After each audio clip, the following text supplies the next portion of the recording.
এই মাছটার ওজন 6 কেজি। দেখুন মাছটা করতেছে ভাই। এই মাছটার পেটে অনেক ডিম পাওয়া গেছে। এখন আপনারাই বলুন যে মাছটার পেটে কয় কেজি ডিম পাওয়া গেছে এবং কতটুক ডিম হতে পারে। মাছটার সাইজটা কিন্তু অনেক বড়, প্রায় 6 কেজি ওজন। আপনারা মানে অরিজিনালি নিজ চোখে না দেখলে বিশ্বাস করার মতো না যে মাছটা 6 কেজি হবে কি না। আসলে মাছটা দেখতে দেখায় ছোট, কিন্তু মাছটার গায়ে অনেক ডিম আছে।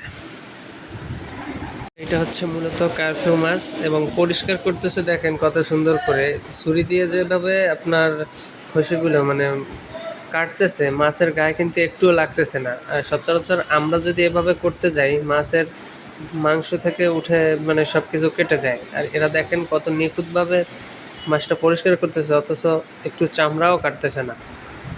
তো আমি দেখার অপেক্ষায় আছি যে কখন মাছটা কাটবে এবং ডিম বের করবে। আমার ধারণা অনুযায়ী অনেকগুলো মানে অনেক মানে 1 কেজি 1.5 কেজি ডিম তো হবেই মাছটার পেটে, যা মনে হচ্ছে আমার। তো আপনারাও চলুন দেখতে থাকুন আর কমেন্টে জানান যে আসলে মাছটার পেটে কতটুকু ডিম আছে বাকি।